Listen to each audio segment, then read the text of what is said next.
when COVID first hit and people were saying, oh, I can't wait to get back to normal, Sandra. And I was like, what do you mean back to normal? You're not going back anywhere. You're not Marty McFly, are you? I've got a DeLorean in the garage going to take you back 40 years. And normal, you hated normal. Normal, you were knackered during normal. You never saw your kids during normal. Your husband grew a beard you didn't even notice during normal. You don't want normal. You want something that is a new and improved way of being able to show up as your full fat self and give your best at work and your best at home.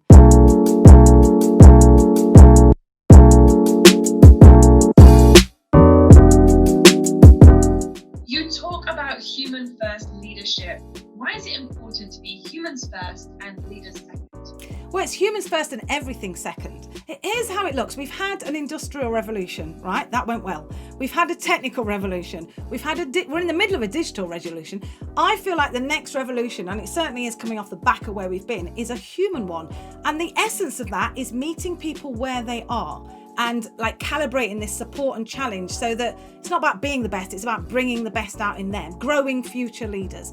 And this leadership idea that we lead based on a title or based on our seniority, that's not a Gen Z problem. That's not a Gen Z thing. We've got to be able to meet every generation in the workplace. And that means it's no longer enough for you to say, I will give you a wage and you will turn up and you will just do whatever we need you to do. And that's, you should be grateful for that. Now it's about how are you helping your employees achieve their dreams, because they're doing that for you. It's not about giving anything away. It's about amplifying who they are and giving them a reason to be valued and feel that they're there. It's valuing rather than rescuing. Like during lockdown, one of my clients sent me an email and it said, it had been sent to someone else, and it said, on Thursday at lunchtime, we will all partake in enforced yoga.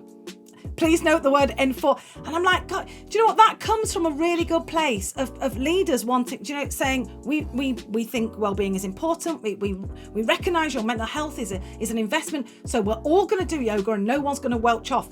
But enforcing someone to do, you're like, oh, mate, what is it? Just imagine what this looks like on the other side of you. We've all got broccoli in our teeth, right, as leaders, and we don't have to be perfect all the time, but being human is a currency. Being human first is a currency in every generation, but especially in the future leaders. And that's where, when you see organisations stepping into that, like Waitrose giving everyone their own TikTok accounts, the stores, and then just people creating content and not thinking I can't or I mustn't or I should, just giving people liberty, liberating people makes so much difference, not just to profitability, but also to production, also to purpose. And any company that isn't linking those together is running a risk, because people want more. They want a reason to give you their time, and they want to feel that they are valued in order to really give you their loyalty. So it's kind of it's the next revolution, really. It's the human revolution. I think that's what's happening.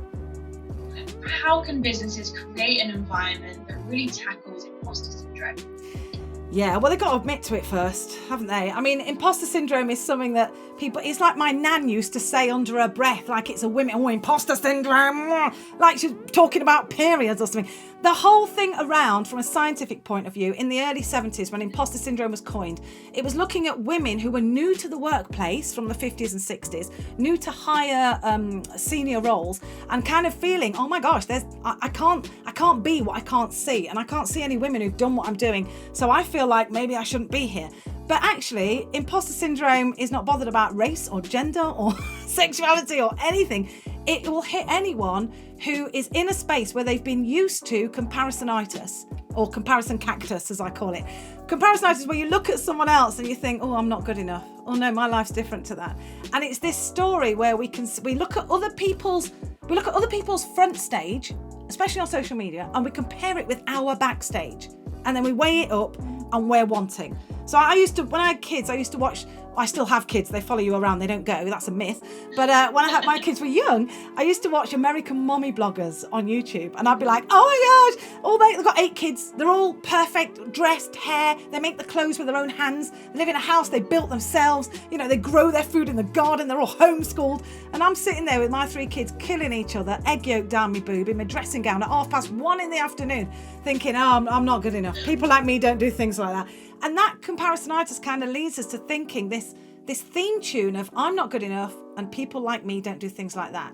And that is really good data, because if we can change people's stories from I'm not good enough to I'm enough, and people like me don't do things like that, to people like me do things like this, you've suddenly got belonging. So identity is up to you, and that's why we're getting problems with imposter syndrome. But belonging requires agreement. I can say I identify as a housewife from LA County, but if they say you're not one of us, kid, then I don't get to belong. So imposter syndrome is actually a really good thing to start unpicking, because when you pour into people and they suddenly feel like, oh my gosh, I've got agency, I can do this. When they start standing on the truth about themselves, even in the smallest way, when they start being 10% braver, even if that is raising their hand in a meeting, or it could be starting their own company or starting a revolution, what that does is it gives people an idea that there's a next. It's so powerful. So unpicking imposter syndrome it starts from you. Like, as a leader, you've got to be the one to go, you know what? Yeah, sometimes I wonder if I'm cut out for this. Which people think, I couldn't say that, the whole company would fall. Or people would look at you and go, oh my gosh, if you feel that, wow. And that's what happened when I did my TEDx talk. People were genuinely, oh my gosh, if you could navigate that, what could I do? We don't want examples of people who have made it big and they've got Fortune 500 companies and they're great, but what's been the journey? Where have you failed and reframed and pivoted and gone again? That is the story I want to know, because that's where I am. So imposter syndrome is actually a tool for bringing people's greatest gift, for allowing people to show up as their full fat selves and not have to fake it all the time. I wrote a little an ebook on the unwritten rules of work with Skillsoft when I did some work with them. Came out of a podcast that we were talking about, and it's the things that nobody says, but they're definitely the rules. And that's the first place leaders should start. Ask your team, what are the unwritten rules? What are the rules that I've never said, but you know they exist? Because that gives you so much data about what people are struggling with and where they think, I can't do this because of that. So and imposter syndrome, the idea isn't to get rid of it, right? Because if you get rid of it, you're just arrogant, aren't you? The idea is to turn the volume down on it, so it's not driving your bus. It's not fear driving your bus. It's you in the driver's seat. How do you help leaders to find and own their leadership voice? This is so exciting. So in the human first nature of stuff, our company is called Human First Limited, and I mainly do keynotes and some training, and my partner does senior leadership coaching, exec coaching, and also some training. So one of the things we do is we help people see what it's like on the other side of them, because we often have this distorted perspective of how we're seen. And you know, when you're a leader and you're like, this is the conversation I have with leaders the most. I've told people what to do. I've explained it. We've gone through it. They all said yes. None of them are doing it. They're just sitting there. It's driving me mad. And I'm like, okay, 2 explanations. The first one is they're all going home at night, lying awake, thinking of ways to annoy you. Okay, that's possible, but it's unlikely. The second option is that they haven't seen where they buy into that vision. They haven't seen what it means for them, and they don't fully understand how doing it is going to make a difference. That's great feedback, because that's something you can do. So if we understand that, for me, as someone who is a connector, I connect ideas and people to people and people to ideas, and I live in this possibility space of what could be, and I have big ideas about society, and I ask courageous questions. For me, working with someone who is more of a guardian systems processes person, you can see how there could be a disconnect. So when I say, let's have a huge party and we'll invite Beyonce, and they go, we don't have enough chairs. And I'm like, why are you pouring water on my idea? It's a great idea. But actually, that's how they serve. Making sure that we're sustainable, that we have what we need to do what we want. So understanding that my voice could actually make someone else's voice quieter is a real gift, because it means that I start with people who I know are more of a nurturing voice than me, more of a guardian voice, more of a pioneer or creative voice. I start with those voices so that I can get everybody's ideas. So when everyone on the team knows what everyone else's kind of leadership voice is, it totally changes things. There's no drama, because I took my team on a retreat. We went away and we were on the beach, and this beach had 2 areas, and it kind of morphed into an introvert beach and an extrovert beach, because the introverts just want to read and the extroverts are going, oh, let's have ideas, let's go. So but because we understand each other, nobody felt we're all, sacking the other lot off. We were able to have conversations that shortcut to the heart of the matter and don't get stuck in, well, why have you thought that, and why have you done that, and why aren't you doing that? There's no need for why when we have an understanding of our own voice. The impact that has basically turns you into a human hacker. Like, I'm very persuasive anyway, but when I know what your kind of leadership voice is, I could probably get you to babysit for nothing. That's how good it is. So it's about being able to meet people where they are in an authentic way. And everybody wants authenticity. Nobody wants to be vulnerable, but vulnerability is what makes authenticity so amazing. And so that space of being able to understand yourself, understand others, and use that in a team process where you're able to meet people where they are, work with each other, lean on each other's strengths. I mean, it's a bit of a utopia, honestly. In the companies we've put that into, it's a bit of a utopia. So over the last 3 years, we've obviously experienced significant disruption. How can businesses reinvent themselves? Listen, businesses should have been reinventing themselves all the time anyway. It's about this process of aiming for epic failure. I mean, we always think, oh, I don't want to do failure. What if we fail? What if you fail? It's not if, it's when. So rather than thinking, what if we fail? Let's look at what we're going to do when we don't know what to do. Now, a lot of businesses pre the last 3 years were like, yes, we're very robust. And then, the flood hit and everyone's like, oh, we don't have any lifeboats or Leonardo DiCaprio. So it's kind of like, it turned out we're not as resilient as we thought we were. That's fine. That's information. It's data. The whole thing is, if we are looking at ways like with hybrid working, there are new rules around that. Making everyone turn their camera on at the beginning, where some people might kind of feel, some of the outsourced workers. I know a company who had outsourcing workers in India, and they were like, it's dark here. I don't want to put my camera on. I see where you are, your big offices. I'm not in that space. And so we're actually, by trying to do something good, we're actually making people feel withdrawing and less of themselves. And that, again, that's a good thing because it's data. We can realize that, okay, it's not always what we see and what we are and what we experience is not what everyone else experiences. Now, at the moment, you've got that thing of, with hybrid working in particular, well, if I don't go in, I might be missing out on the conversation at the photocopier. And if I don't stay at home, then I'm missing out on being able to work from home. And what's the best one? And you've got the Tuesday, Wednesday, Thursday crew who go in and do that. And then leaders are saying, well, how do I lead people if they're not here? Well, this is an opportunity for agency, for autonomy, and for leading on results, and for looking at what happens. If you want to work at 6 o'clock in the morning, if that's you get up and do 2 hours, then I don't mind, as long as you are producing the goal and the aim that we're all doing. So this any kind of break to the program gives an opportunity. Any recession, which is actually just restructuring, isn't it? Anything that gives a break is a golden opportunity for you to say what went well, WWW, and even better if, EBI. And for you to actually not start again. When COVID first hit and people were saying, oh, I can't wait to get back to normal, Sandra. And I was like, what do you mean back to normal? You're not going back anywhere. You're not Marty McFly, are you? You haven't got a DeLorean in the garage going to take you back 40 years. And normal, you hated normal. Normal, you were knackered during normal. You never saw your kids during normal. Your husband grew a beard you didn't even notice during normal. You don't want normal. You want something that is a new and improved way of being able to show up as your full fat self and give your best at work and your best at home, and not have to choose between balancing the two, because balancing is painful. So this whole time when we can look at, what does it look like now? What does a good one look like? What do we stand for? This is a time that encourages us to work collaboratively, to listen to voices, to show that you're listening. John Lewis's Christmas advert with the child in foster care. Beautiful comment on, wasn't it amazing? Now they've got loads of agency, they've got loads of an advertising budget, they can do whatever they like, and they chose to go for something that showed the heart of a relationship and what people will do. I contacted them after that just to test them out and said, hey, listen, I went from foster care to Speaker of the Year. I loved your advert. You should let me be your ambassador. Let's talk. And they reached out straight away. I got a call booked in the diary, like, yes, let's talk, because we're really interested in leaning into this.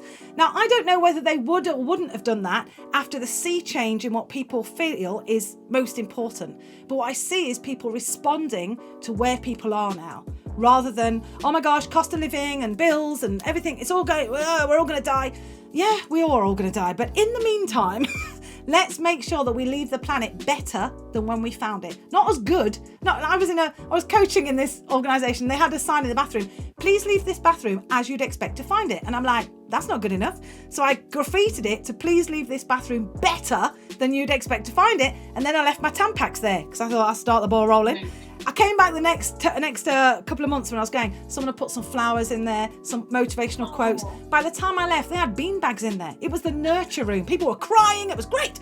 But it's this idea of we're not here to keep things ticking over.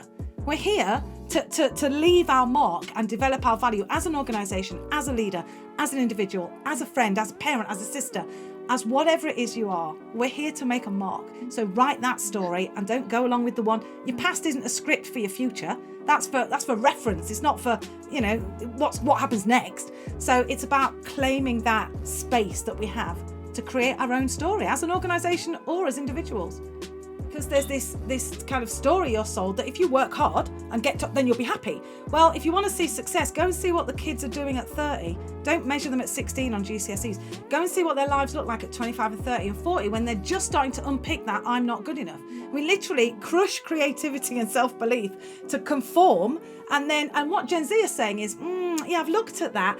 That looks like it makes you miserable. So let's do something else. I don't know what it is. It might be polyamory. It might be something, I don't know what it is. But let's try an alternative to the thing that is making you not want to be alive. And I think Gen Z is the first time where we've had a young generation that knows more than the older generation. And they're kind of looking at it with an inner wisdom going, yeah, that doesn't look like it works. And they've got the benefit the benefit of youth. So they're going to make loads of mistakes, which is just amazing. But it's that thing. One thing I notice is they do not let fear drive their bus.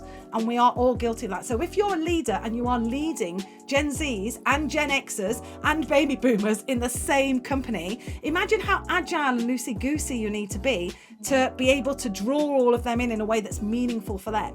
And we've got like 5 generations in the workplace at any one time. So it's a real sea change. And I kind of feel like we're all Generation C. We're all Gen C.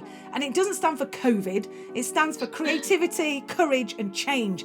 That's where we are. But it's an invitation and it doesn't become real until we accept it.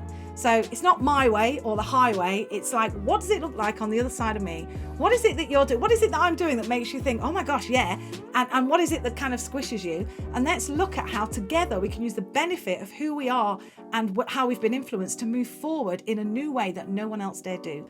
That's what 10% Braver looks like. I think it's really exciting. I love Gen Zs. I think they're the most exciting thing to happen in a long time. Millennials excluded, obviously, because they were quite exciting too. How do you define your speaking style? Honest. I mean, I go off reviews. I get the word inspirational the whole time. Every time I speak, Twitter blows up. There's a queue to talk to me. People talk about me giving them permission, but I say that I make people laugh and cry and laugh again. Laugh and cry and leave on a high, because that's what happens. I change people's minds about themselves within the keynote so that when we're coming in to do coaching or training, or when they go on and they go home and it's all going wrong, they've got a change of heart and a change of mind. They're galvanized into action. I'm not actually interested in inspiring anyone because I can stay in bed and inspire. Don't even need to get dressed for that. I can do it in pajama bottoms. But what I want to do is galvanize people into action, is get them to the smallest thing, the smallest next step. Here's where they are, current reality. Here's what perfect looks like, future vision. I just want them to get the smallest next step in that direction. So I ask people when they're booking me to speak, what do you want your audience saying, doing, thinking, and feeling at the end of this? And then I craft something which guarantees that. So I've been told that I speak about some quite kind of, heartfelt stuff. It's quite honest, and I'm always doing a kind of scoping session first. But my story isn't for the faint-hearted. But I'm always looking at where is it that you want to shift the needle, and I speak with humour and humility and a lack of hate.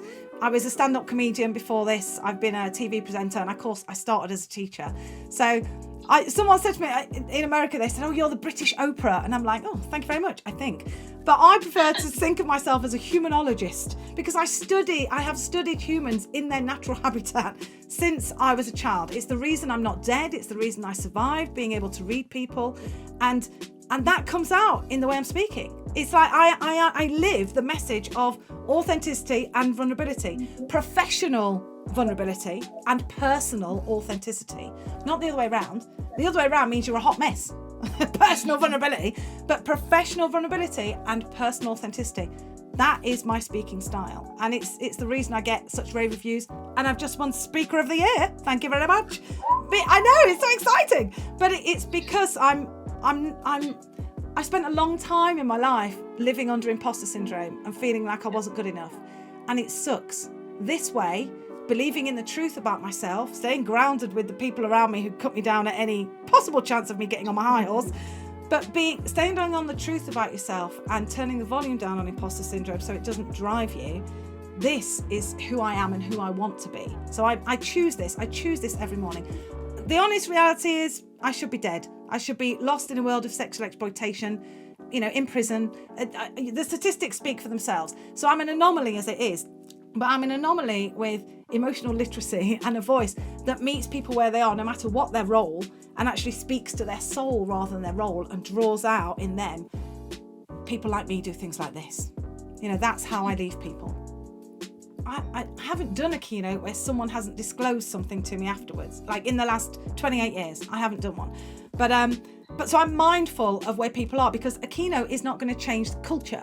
It'll be a catalyst for change, but it won't change culture. That's why I do training and coaching and all of the leadership stuff afterwards, because I don't want to leave people high and dry. But there is something about tapping into a place in people's lives or in people's kind of hearts, really, where they feel like there's no way that this could ever change. This is how it is, and this is as good as it gets. And show them, actually, there's more possible than you consider in your current garden of possibility. And if that was the truth, what might it look like? Like, there's a book by Bronnie Ware, the top 5 regrets of the dying. And I wish I spent more time with my family. That was there, but it wasn't number 1. I wish I'd worked less. That was there, but it wasn't number 1. Number 1, and I want you to listen to this really carefully. Number 1 was, I wish I'd had the courage to be myself. Now, if that is what people on palliative care at the end of their life, different genders, different ages, over 12 years, if that is the number 1 regret, then we need to pre-mortem what that looks like in our own lives, so that we don't get to the end of our life and say, I wish I'd had the courage to be myself. So we wake up and say, if I had the courage to be myself, what would work look like today? And then we start that.